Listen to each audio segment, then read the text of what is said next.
மது பழக்கத்திற்கு உள்ளாகும் அனைத்து மக்களையும் காப்பாற்ற இந்த இளைஞர்களும் இளம்பெண்களும் மிக ஆர்வமாக இதில் கலந்து கொண்டு அற்புதமான பவனியை, யாத்திரை என்று சொல்லலாம், திரு யாத்திரையை அவர்கள் பவனியாக இங்கே வந்திருக்கிறார்கள். 1000 கைகள் அணைத்து நின்றாலும் ஆதவன் மறைவதில்லை. ஆதவன் மறைக்காமல் தன்னுடைய கிரணங்களை அவன் காட்டிக் கொண்டிருக்கிறான்.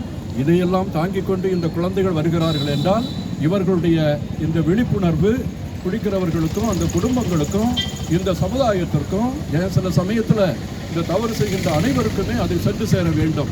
இந்த முயற்சியை முயன்று எடுத்துக்கின்ற தந்தை ஜெயந்தன் அவர்களை பாராட்டுகிறேன். நம்முடைய சென்ட் மேரிஸ் கல்லூரியினுடைய முதல்வர் அந்த சகோதரி அவர்களை பாராட்டுகிறேன்.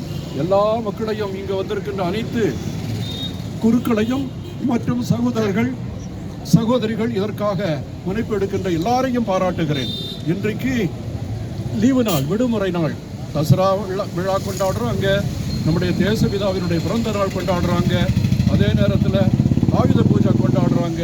இன்றைக்கு மதுவிலக்கு அந்த நாளையும் கொண்டாடுறாங்க. அந்த மதுவிலக்கு ஏற்பட வேண்டும் என்று இன்றைய நாளில் இவர்கள் எல்லாம் சேர்ந்து வந்து இந்த கூட்டத்தை ஆரம்பிப்பது ஒரு புனிதமான நாள். இது இறைவன் நமக்கு கொடுத்த நாள். இறைவனே இதன் வழியாக